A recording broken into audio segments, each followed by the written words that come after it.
Hello friends, this is Varsha. Welcome back to Varsha's academy. Eklavya शिक्षक भर्ती में हॉस्टल वार्डन के एग्ज़ाम में आपके 9 मॉक टेस्ट हो चुके हैं यूथ पब्लिकेशन के।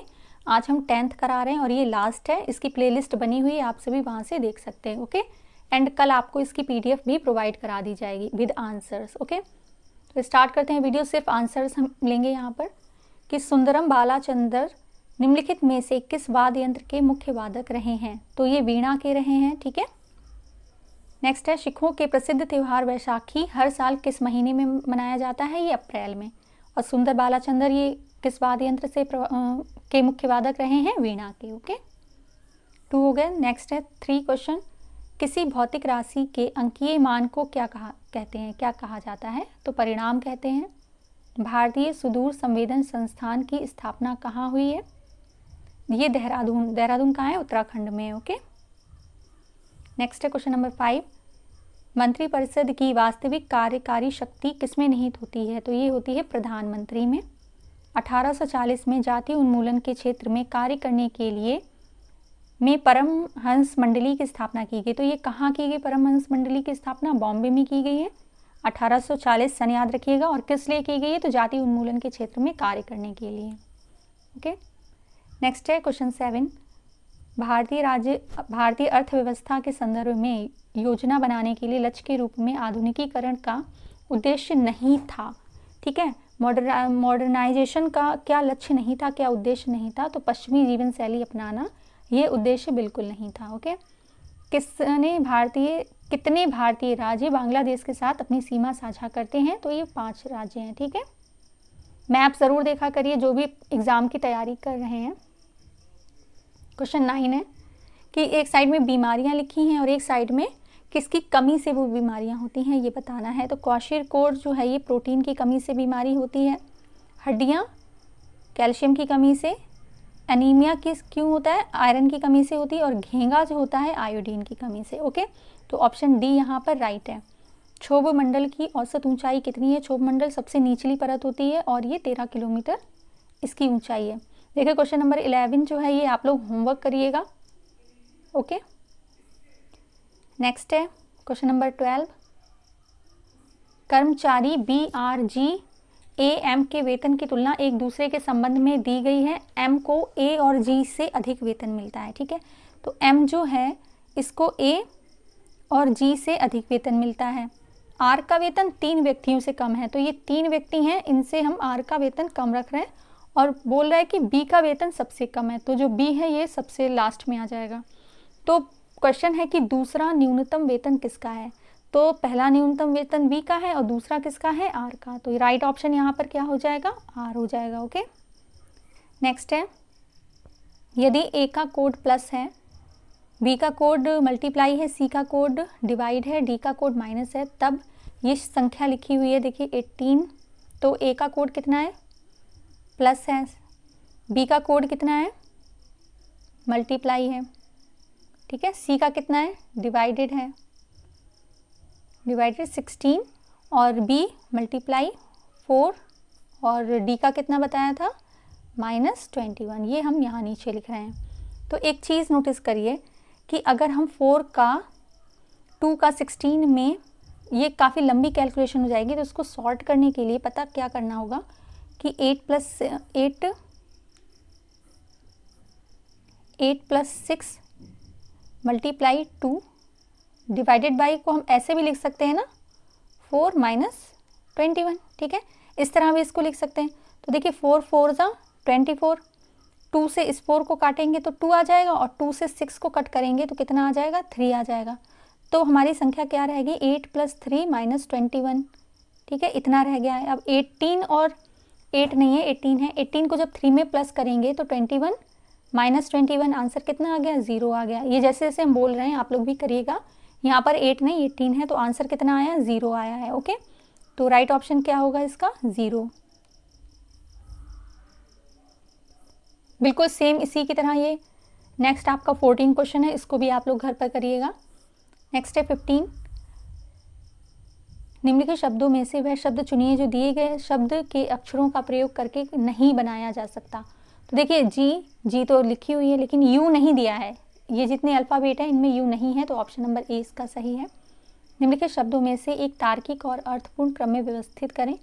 तो देखिए यहाँ पे फील्ड मार्शल पहले आएगा, ओके, उसके बाद जनरल, फिर ब्रिगेडियर, फिर कर्नल, फिर लेफ्टिनेंट सबसे लास्ट में। ऑप्शन सी इसका राइट है। नेक्स्ट है, निम्नलिखित शब्दों को उस क्रम में व्यवस्थित करेंगे जिस क्रम में भी अंग्रेजी शब्दकोश में आते हैं। तो हैकल देखिए HAC, तो HA वाला पहले आ जाएगा, फिर E वाले देखिए 1, 2 और 3 में है, तो 3 में HE के बाद में A आया है तो ये पहले लेंगे, फिर HEI, फिर यहाँ देखिए G ये पहले आया, फिर HEIS ये पहले आएगा, फिर 5, तो 4 3 2 1 5 क्या बना, 4 3 2 1 5 option number B. Okay, next है 18 क्वेश्चन। तो उस उत्तर आकृति का चयन करें जो दी गई शीट को रेखाओं पर मोड़कर बनाई जाती है। तो यहाँ पर हमने देख रहे हैं कि ए का अपोजिट कितना है, डी है, बी का अपोजिट कितना है, एफ है, सी का अपोजिट कितना है, ई है। तो अगर ये तीनों सामने दिख रहे हैं तो ये तीनों नहीं दिखने चाहिए, ठीक है। तो देखिए A B C, option A ही ऐसा सही है। यहाँ देखिए बी है तो एफ भी दिख रहा है, तो भाई अगर अपोजिट है तो सामने दिखने ही नहीं चाहिए, अपोजिट वाला कहाँ ही दिखाई देता है, किसी के पीछे का जो भी डिजिट है या अल्फाबेट है। तो राइट ऑप्शन ए है इसका। जब दी गई आकृति के दाईं ओर दर्पण रखा जाता है तो निम्नलिखित आकृतियों में से कौन सी आकृति दी गई आकृति की सटीक दर्पण छवि है। तो इसका राइट ऑप्शन सी है। उस आकृति का चयन कीजिए, 20 देखते हैं, जिसमें दी गई आकृति छिपी हुई है। तो देखिए ऑप्शन ए, ये वाली आकृति देखनी है, ऑप्शन ए नहीं है यहाँ पर, राइट ऑप्शन है सी, ठीक है। देखिए इसमें भी यही बनी हुई है, बिल्कुल सेम, ठीक है, ऑप्शन सी था इसका। नेक्स्ट है 21, एक कागज को नीचे दी गई प्रश्न आकृतियों में दिखाए अनुसार मोड़ा और काटा जाता है। तो भाई इसको आप अगर एक्यूरेट कर लेते हैं तभी इसको करिएगा, ऑप्शन इसका हम सही बता दे रहे हैं, सी है। नेक्स्ट है 22, सोमवार से शुरू होकर शनिवार को समाप्त होने वाले सप्ताह के 6 दिन। तो भाई सप्ताह के 6 दिन आप लिख लीजिए, Monday, Tuesday, Wednesday, Thursday, Friday, Saturday. Okay, अब इन्होंने बोला है कि 6 नाटक ABCDEFM का मंचन किया जाता है। नाटक डी का जो मंचन है वो मंगलवार को किया जाता है, तो नाटक डी का मंचन मंगलवार को हो गया। नाटक ACF का मंचन इसी क्रम में एक के बाद एक किया जाता है, तो इसी क्रम में A, C और F का मंचन किया गया। ओके, अब ये बोल रहे हैं कि बुधवार को नाटक ई का मंचन नहीं किया जाता, सोमवार और बुधवार को नाटक ई का मंचन नहीं है। तो अगर सोमवार को ई का मंचन नहीं है यानी कि शनिवार को इसका होगा। अब बचा क्या, बी। ओके, क्वेश्चन क्या है, सोमवार और बुधवार को क्रमशः कौन से नाटकों का मंचन किया जाता है। तो सोमवार को कौन सा है, बी है, और बुधवार को क्या है, ए है। ओके, तो ऑप्शन नंबर ए यहाँ पर राइट है। 23 देखते हैं, दिए गए कथनों और निष्कर्षों का ध्यानपूर्वक पढ़ें, ये मानते हुए कि कथनों में दी गई जानकारी सत्य है, भले ही यह आमतौर पर स्थापित तथ्यों से भिन्न दिखाई देता है। यह निर्णय करें कि दिए गए निष्कर्षों में से कौन से कथन में तार्किक रूप से अनुसरण करते हैं। ओके, तो जितने सभी जो पर्स हैं वो सभी क्या हैं, कॉइन हैं, ठीक है, सभी सिक्के रुपए हैं। तो सभी जो सिक्के हैं वो क्या हैं, रुपए हैं, आर से हम यहाँ पर डिनोट कर रहे हैं। अब सभी रुपए क्या हैं, गुलाबी हैं, तो जितने भी रुपए हैं वो क्या हैं, गुलाबी हैं, यानी कि पिंक हैं। अब देखते हैं कि निष्कर्ष क्या है कि सभी पर्स गुलाबी हैं। जी हाँ भाई, ये जितने भी पर्स हैं ये वाले, ये सभी क्या हैं, गुलाबी हैं, तो ये वाला कथन सही है, सभी गुलाबी सिक्के हैं। तो देखिए पिंक बहुत बड़ा पार्ट है, उसमें गुलाबी जो सिक्के हैं उनका थोड़ा ही पार्ट है, अदर जो इतना भी पार्ट है ये वाला, तो ये तो भाई सिक्के नहीं हैं, तो नंबर 2 गलत है। सभी रुपए पर्स हैं तो सारे रुपए पर्स नहीं हैं, ठीक है, क्योंकि पर्स वाला पार्ट तो बस इतना है, बस इतने ही रुपए पर्स हैं। सभी सिक्के गुलाबी हैं, जी हाँ भाई, सभी सिक्के जो हैं वो भी देखिए ये वाला जो सिक्कों वाला ये पार्ट है ये गुलाबी है। तो इसके कई सारे जो फिगर हैं वो बन जाते हैं। अगर किसी एक भी फिगर में जो निष्कर्ष है वो नहीं मिल पा रहा है तो ऑप्शन गलत ही होगा, ठीक है। तो यहाँ पर नंबर 1 और नंबर 4 ये मैच कर रहा है, तो ऑप्शन नंबर डी राइट है, केवल निष्कर्ष 1 और 4 अनुसरण करते हैं। नेक्स्ट है 24, निम्नलिखित आकृति में से वृत्त सर्जन का प्रतिनिधित्व करता है, त्रिभुज डॉक्टर का, आयत प्रोफेशनल का प्रतिनिधित्व करता है और पंचभुज भारतीयों का प्रतिनिधित्व करता है। कौन सी संख्या भारतीय डॉक्टरों का प्रतिनिधित्व करती है जो सर्जन भी है? ठीक है, तो वृत्त और त्रिभुज में आना चाहिए और पंचभुज में आना चाहिए। ठीक है, यानी कि आयत में नहीं आना चाहिए। देखिए यहाँ पर आयत में नहीं आना चाहिए, तो आयत में वाला सारे ही हैं जो आयत में आ रहे हैं, तो ऐसा नहीं है कि हम आयत को छोड़ देंगे, क्योंकि आपका जो वृत्त और त्रिभुज है वो भी आयत के अंदर ही आ रहा है। तो इसमें यहाँ पर इन्होंने प्रोफेशनल को लिखना भूल गए हैं या फिर मिसप्रिंट हो गया है कुछ भी। तो जो 5 डिजिट है वो इन चारों में ही है। ठीक है, वो सर्जन भी हैं, डॉक्टर भी हैं, प्रोफेशनल भी हैं और भारतीय भी हैं। कितने व्यक्ति हैं? 5 व्यक्ति हैं। नेक्स्ट है, 7 व्यक्तियों के परिवार में बी ए का भाई है। तो जो बी है वो क्या है? ए का भाई है। यहाँ पर लिख रहे हैं, वेट। ठीक है, अब लिखा है कि सी का पुत्र है। सी का पुत्र कौन है? बी सी का पुत्र है। ओके, अब इन्होंने बोला है कि सी के 2 पोते पोतियाँ ई और एफ हैं। ए है एफ की माँ, तो ए कौन है? एफ की माँ है, जो जी की भतीजी है। यहाँ पे ये और एक लाइन है, डी सी का दामाद है, तो हम यहाँ पर डी को लिख ले रहे हैं। ओके, जो जी की भतीजी है, ई जी का पुत्र है, ए एफ की माँ है जो जी की भतीजी है, तो जी को यहाँ लिख रहे हैं। ठीक है, तो ये इसके पति हो गए, ये इसके पति हो गए। ओके, क्योंकि ये भाई है तो ये लड़का है और ये पत्नी है। ओके, अब बोला है यदि सी के 2 बच्चे हैं तो ए और बी जो है ये सी के बच्चे हैं, तो ई और डी का क्या संबंध है? ई कहाँ पर है? सी के 2 पोते पोतियाँ हैं, ई जी का पुत्र है, तो ई इसका पुत्र है। ठीक है, ई और डी में क्या संबंध होगा? तो ये भतीजी या भतीजा होगा। ओके,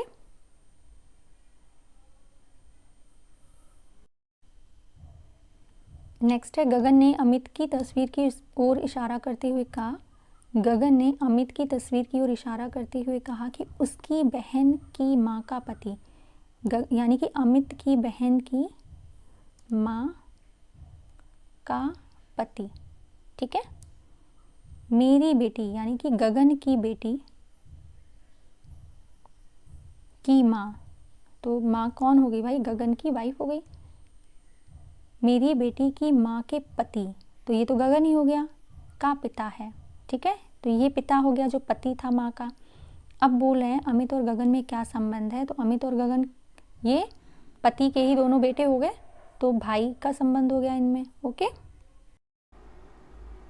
देखिए दिए गए पैटर्न का ध्यानपूर्वक अध्ययन करें और उस संख्या का चयन करें जो प्रश्न चिन्ह के स्थान पर आएगी। तो यहाँ पर देखिए 7 और 6 का जब मल्टीप्लाई करेंगे तो 42 आएगा, और इसमें 55 प्लस कर देंगे तो कितना आ जाएगा? 97। ठीक है, इसी तरह 9 और 7 का मल्टीप्लाई करेंगे 63 आएगा, और इसमें हम 10 प्लस कर देंगे। ठीक है, तो कितना आ जाएगा? 73। इसी तरह हम 8 में किसका मल्टीप्लाई करके 48 को प्लस करें कि 64 आ जाए। ठीक है, तो इन दोनों को हम माइनस कर सकते हैं, तो जब इसको माइनस करेंगे तो 16 आ जाएगा। अब 8 से जब 16 को कट करेंगे तो आंसर कितना आ जाएगा? 2। ठीक है, 8 2 16 होता है। नेक्स्ट है, दिए गए विकल्पों में से उस आकृति को चुनिए। तो देखते हैं कौन सा विकल्प है इसमें राइट ऑप्शन है डी। ठीक है, देखिए D X B G S I J N P M I W, तो डी से जब जी में जा रहे हैं तो कितना कर रहे हैं? +3 कर रहे हैं। एक्स से जब एस में जा रहे हैं तो कितना कर रहे हैं? +5 कर रहे हैं। इसी तरह जब बी से आई में जा रहे हैं तो कितना कर रहे हैं? प्लस कर रहे हैं 7। ओके, क्या सीरीज़ है? +3 +5 +7। तो एम में जब हम +3 करेंगे तो कितना आ जाएगा? पी आ जाएगा। आई में +5 करिए, कितना आ जाएगा? आई में +5 करने से डी, और डब्ल्यू में जब +7 करेंगे तो डी। ऑप्शन ए इसका राइट है। ओके, नेक्स्ट है 30 क्वेश्चन, उस संख्या का चयन करें जो निम्नलिखित श्रृंखला में प्रश्न चिन्ह को पूरा करेगा।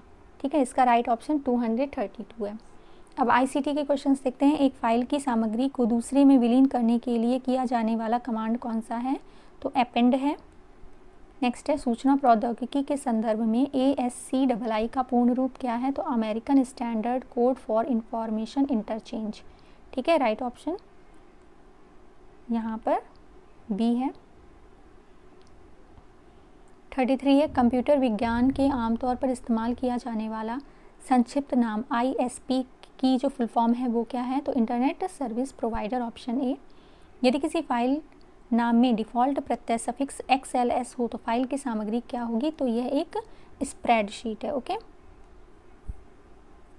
किस HTML टैग का उपयोग टेक्स्ट को बोल्ड करने के लिए किया जाता है? तो बी। ठीक है, स्टेशनों के ग्रुप को फ्रेम भेजने को क्या कहते हैं? तो इसको कहते हैं मल्टीटास्किंग। सर्वर वे कंप्यूटर हैं जो संसाधन उपलब्ध कराते हैं जो कि से जुड़े होते हैं। किससे जुड़े होते हैं? ये जुड़े होते हैं नेटवर्क से। ओके,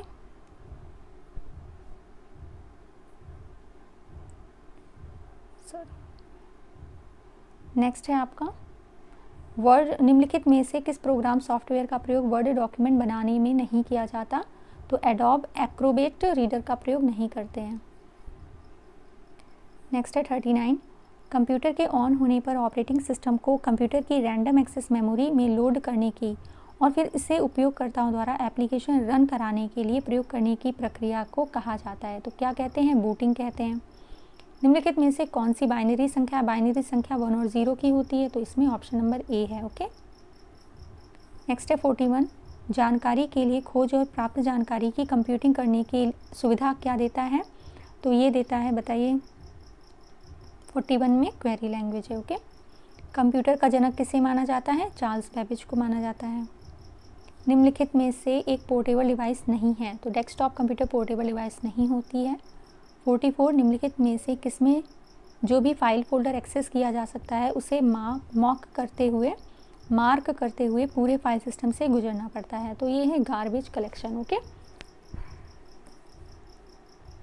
नेक्स्ट है 45, निम्नलिखित में से कौन सी एक सर्वर साइड स्क्रिप्टिंग लैंग्वेज है? तो ये कौन सी लैंग्वेज है? PHP। Okay, Microsoft power point में किसी संगठन के लिए सभी स्लाइड्स में एक ही स्थिति में स्वचालित रूप से प्रदर्शित होने के लिए आपको इसे सम्मिलित करना होगा। किसको? बताइए। जब आप रन कराते हैं ना माइक्रोसॉफ्ट पावर पॉइंट में, स्लाइड मास्टर। 47 है कंप्यूटर तंत्र के कार्य करने के लिए निम्नलिखित में से कौन सा प्रोग्राम अनिवार्य है? तो ऑपरेटिंग सिस्टम। निम्नलिखित में कंप्यूटर का कौन सा भाग केंद्रीय नाड़ी तंत्र कहलाता है? तो ये कहलाता है control unit. Okay, brain of the computer कौन कहलाता है? CPU। किसने संग्रहित कार्यक्रम की अवधारणा दी जिसमें कार्यक्रम और संसाधित किया जाने वाला डेटा एक ही मेमोरी में संग्रहित किया जाता है? ये किसने कहा दिया है? जॉन वॉन न्यूमैन ने। ओके, नेक्स्ट है 50, निम्न में से कौन सी DBMS का एक उदाहरण नहीं है? बताना है। तो माइक्रोसॉफ्ट आउटलुक ये DBMS का उदाहरण नहीं है। अब नॉलेज ऑफ एक्ट के क्वेश्चंस हैं। बाल अधिकार संरक्षण आयोग अधिनियम 2005 के तहत विशेष लोक अभियोजक की नियुक्ति किया जाता है किसके कौन से सेक्शन में? धारा 26 में। 25 में क्या है? बाल न्यायालय के बारे में बात की गई है। 52, भारतीय दंड संहिता की किस धारा के अंतर्गत पुरुष और स्त्री शब्द को परिभाषित किया गया है? सेक्शन 10 में। 53, निम्नलिखित में से कौन सा अधिनियम सीधे तौर पर भारत में बच्चों की सुरक्षा से संबंधित है? देखिए, लैंगिक हमला में बालकों का संरक्षण 2012 ये भी है, किशोर न्याय अधिनियम 2015 ये भी है, बाल विवाह निषेध अधिनियम 2006 ये भी है। तो इसका right option all of these हो जाएगा। मध्याह्न भोजन योजना कब शुरू की गई? मध्याह्न मिड डे मील स्कीम 1995 में। ओके, बाल कल्याण से संबंधित संस्था कौन सी है? यूनिसेफ। इसकी फुल फॉर्म भी आ जाती है तो United Nations International Children's Emergency Fund होती है। ओके, इसको लिख लीजिएगा कहीं। 56, बाल श्रम प्रतिषेध और विनियमन अधिनियम 1986 का भाग 3 संबंधित है। तो भाग 3 किससे संबंधित है? बालकों को काम की परिस्थितियों का विनियमन से। अनैतिक व्यापार निवारण अधिनियम 1950 में सुधार संस्था में निरोध दिया गया है, सेक्शन 10A में। ओके, नेक्स्ट है लैंगिक अपराध अधिनियम में बच्चों का संरक्षण अधिनियम 2012 जो नवंबर 2012 में प्रवर्तन में आया के अंतर्गत बालक का लड़के या लड़की की जिसकी उम्र 18 वर्ष से है। ओके। बाल विवाह प्रतिषेध अधिनियम 2006 में अवयस्क परिभाषित है, कौन से सेक्शन में? सेक्शन 2F में। जननांकीय में लिंग अनुपात का संदर्भ है, तो इसका प्रति 1000 पुरुषों के साथ महिलाओं के अनुपात से। ओके। नेक्स्ट आपका एडमिनिस्ट्रेटिव एप्टीट्यूड आ गया है, देखते हैं। छात्रों में जिम्मेदार व्यवहार को प्रोत्साहित करने के लिए वार्डन को क्या करना चाहिए? तो वार्डन को छात्रावास के नियमों और दिशा निर्देशों का पालन करने के लिए छात्रों को पुरस्कृत करना होगा। वार्डन छात्रों के लिए शैक्षणिक और अवकाश गतिविधियों के बीच एक स्वस्थ संतुलन कैसे सुनिश्चित कर सकता है? तो इसके लिए छात्रों को अपने समय और कुशलतापूर्वक प्रबंधन करने के लिए प्रोत्साहित करके। ओके। नेक्स्ट है छात्रावास की शून्य सहनशीलता नीति में क्या शामिल नहीं है? तो इसमें नैतिकता एवं सदाचार नहीं है। इसमें बदनामी और उत्पीड़न, यौन उत्पीड़न और हमला, मादक द्रव्यों का सेवन, ये शून्य सहनशीलता के अंतर्गत आते हैं। इसके अंतर्गत अगर कोई बच्चा पाया जाता है तो उस पर कार्यवाही होगी। ओके। 64 है छात्रावास में साफ सफाई का उचित प्रबंध नहीं है। छात्रावास में चारों तरफ गंदगी का ढेर जमा है, तो आप किससे शिकायत करेंगे? तो शिकायत की जाएगी छात्रावास के अधीक्षक से। ठीक है। नेक्स्ट है 65 छात्रावास वार्डन छात्रावास के निवासियों और आसपास के समुदाय में उनके पड़ोसियों के बीच विवादों को कैसे संभाल सकता है? तो यहाँ पर सी है शामिल पक्षों के बीच मध्यस्थता करना और सौहार्दपूर्ण समाधान ढूंढना। ओके। 66 है प्राथमिक चिकित्सा के संदर्भ में ABC का पूर्ण रूप क्या है? तो ABC का पूर्ण रूप है एयरवे ब्रीथिंग सर्कुलेशन। याद रखिए ABC का पूर्ण रूप क्या है? Airway breathing circulation. वार्डन का पद किस प्रकृति का है? तो ये पूर्णकालिक है, फुल टाइम के लिए। ओके। छात्र रिकॉर्ड प्रबंधन सॉफ्टवेयर का क्या कार्य है? तो छात्रों की उपस्थिति का रिपोर्ट, प्रगति रिपोर्ट, दस्तावेज का प्रवेश वितरण, ये सभी हैं, ऑल ऑफ दीज। नेक्स्ट है 69 सकारात्मक छात्रावास वातावरण बनाए रखने के लिए निम्नलिखित में से क्या आवश्यक है? तो इसके लिए राइट ऑप्शन है बी कि छात्रों के बीच विविधता का सम्मान करना और उसे महत्व देना। ओके। छात्रावास के समग्र वातावरण को बेहतर बनाने के लिए वार्डन को क्या करना चाहिए? तो वार्डन को छात्रों के बीच आपसी सम्मान और विचारशीलता को प्रोत्साहित करने का प्रयास करना चाहिए। सर्वांगीण विकास के लिए शैक्षणिक के अतिरिक्त अन्य पहलुओं पर भी ध्यान देना चाहिए। छात्रों में टीम भावना को प्रेरित करना चाहिए, यानी कि राइट ऑप्शन यहाँ पर ऑल ऑफ दी एबव होगा। ओके। 71 छात्रावास प्रबंधन समिति में अध्यापकों का कितना प्रतिशत शिक्षक की आवश्यकता होती है? तो इसमें 25% शिक्षक होने चाहिए। 72 प्रत्येक छात्रावास में कम से कम कितने प्राथमिक चिकित्सा बॉक्स उपलब्ध होने चाहिए? तो एक। हॉस्टल वार्डन का मुख्य कार्य क्या नहीं है? तो शिक्षक कमेटी की जांच करना, ये हॉस्टल वार्डन का काम नहीं होता है। नेक्स्ट है छात्रावास में छात्र समिति की बैठक कब कब आयोजित की जाती है? तो महीने में एक बार। छात्रों के सर्वांगीण विकास में सहायक गतिविधियां कौन सी हैं? तो सांस्कृतिक कार्यक्रमों का आयोजन, खेलों का आयोजन, अन्य पाठ्येतर गतिविधियों का आयोजन, तो ये ऑल ऑफ द एबव है, सभी है इसमें। नेक्स्ट है 76 डिजिटलीकरण छात्रावास रिकॉर्ड क्यों आवश्यक है? तो दस्तावेज प्रसंस्करण की सुविधा, प्रभावी परिणाम के लिए, मैनुअल रिकॉर्ड से बचने के लिए, तो ये राइट ऑप्शन यहाँ पर डी है। 77 निम्नलिखित में से कौन सी कमेटी छात्रावास प्रबंधन में शामिल है? तो ये परामर्श कमेटी जो है ये छात्रावास प्रबंधन में भी शामिल है। ओके। छात्रावास में नियम के अनुसार एक कमरे में कम से कम कितने छात्र या छात्राओं को, फिर से पढ़ते हैं यहाँ पर कि छात्रावास के नियमों के अनुसार एक कमरे में कम से कम कितने छात्र छात्राओं को रखना चाहिए? तो 4 से 8 स्टूडेंट्स। ओके। दैनिक जीवन में साफ सफाई कैसे करेंगे? खांसते समय मुंह पर कवर करना, शौच के बाद हाथ धोना, वर्कआउट के बाद स्नान करना, तो all of the above. Next है स्वच्छता का क्या कार्य होता है? तो साफ सफाई, बौद्धिक स्वास्थ्य, पर्यावरण, स्वच्छता, ये सभी है। आवासीय छात्रावास के संचालन, प्रशासन और स्वच्छता के प्रबंधन की जिम्मेदारी किसकी होती है? तो छात्रावास वार्डन की होती है। ओके। नेक्स्ट 82 छात्रावास अधीक्षक किन विशिष्ट उद्देश्यों के लिए उप समितियों का गठन कर सकता है?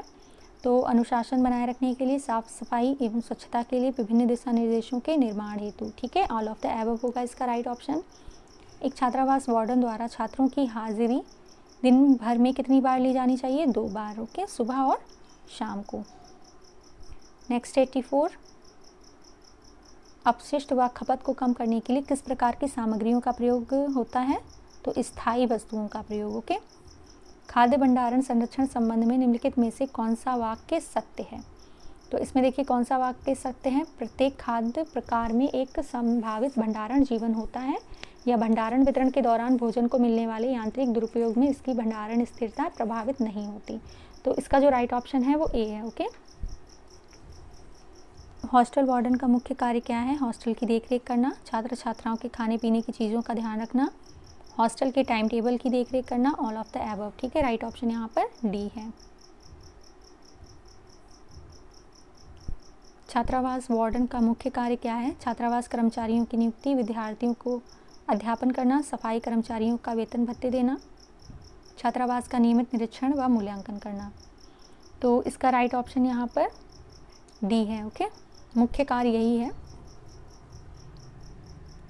छात्रावास में प्रवेश से पहले निम्न में से कौन सी चिकित्सीय जांच कराई जानी चाहिए? तो CBC, HIV, VDRL, hepatitis B and hepatitis C, ये सारी ही बीमारियों की जांच करा लेनी चाहिए। छात्रावास में छात्र समिति की बैठक माह में एक बार आयोजित की जाती है। इसका निर्धारण कौन करता है?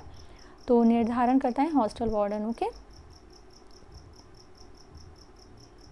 90, छात्रावास में छात्रों के सर्वांगीण विकास के लिए वार्डन कौन सी गतिविधियों का आयोजन करते हैं? सांस्कृतिक कार्यक्रमों का आयोजन, खेलों का आयोजन, वाद विवाद प्रतियोगिता, all of the above. Okay, अभी आपके लैंग्वेज पार्ट में आ गए। हॉस्टल वार्डन के एग्ज़ाम में लैंग्वेज पार्ट में मार्क्स जो हैं वो ऐड होंगे।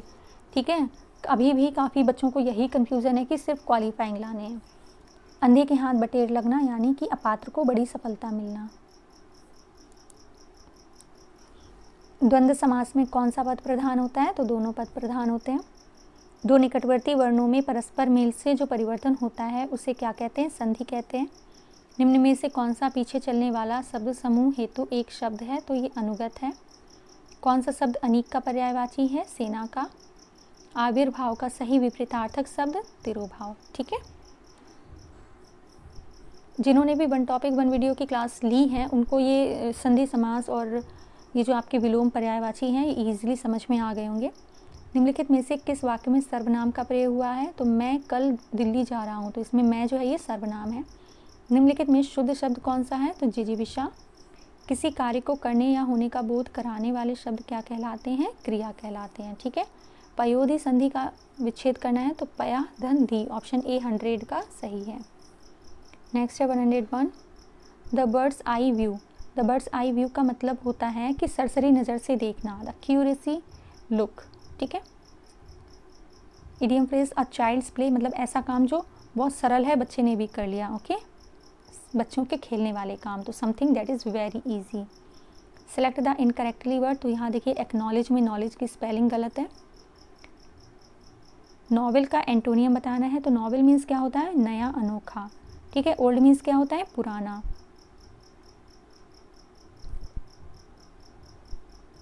Select the most appropriate synonym of the given word, तो ऑस्पिशियस मीन्स होता है शुभ। ठीक है, और सिनोनिम बताना है तो फेवरेबल मीन्स भी क्या होता है? हितकारी या शुभ होना। नेक्स्ट है आपको एक्टिव फॉर्म बतानी है जो सेंटेंस दिया है। तो यहाँ देखिए पैसिव की ये खासियत होती है कि आप इसको ऐसे पहचान सकते हैं कि इसमें बाई लगा होता है। ठीक है, और एक्टिव में बाई नहीं होगा कहीं पर भी। फिर सब्जेक्ट का ऑब्जेक्ट हो जाता है एंड ऑब्जेक्ट का सब्जेक्ट, यानी कि स्टार्टिंग कहाँ से होगी? द ग्रोथ ऑफ इंडस्ट्री से। ठीक है, इस तरह ये डी वाला ऑप्शन आपका ऐसे ही हट गया। ओके, तो the growth of industry has been है। ठीक है, तो यहाँ पर इज़ तो आने से रहा, तो ये वाला आपका हट गया। विल आने से रहा, तो इसी तरह आपने ऑप्शन को एलिमिनेट करके ही पता कर लिया कि आपका जो राइट ऑप्शन है वो सी रहेगा। ओके, हैज़ बीन का एक्टिव बनाएंगे तो वो हैज़ हो जाएगा। ठीक है, second hand furniture here at reasonable price, are sold होगा, क्या होगा यहाँ पर? Is sold. ठीक है, second hand furniture is sold here at reasonable prices. Next है teacher would like to have a long holiday, to have इसलिए आ जाएगा क्योंकि वुड लाइक के साथ में हमेशा इन्फिनेटिव जो का यूज़ होता है। Okay, she is fearless, she is as fearless as tigers. जब हम समान तौर पे एक दूसरे से समानता करते हैं तो उसमें एज का यूज़ किया जाता है। 110 of these boys is doing anything worth while, तो यहाँ पे क्या आएगा, नन आएगा। देखिए बोथ का कब करते हैं, जब दो व्यक्तियों के बारे में बात हो रही, दो व्यक्तियों के लिए, तो बोथ का यूज़ करते हैं।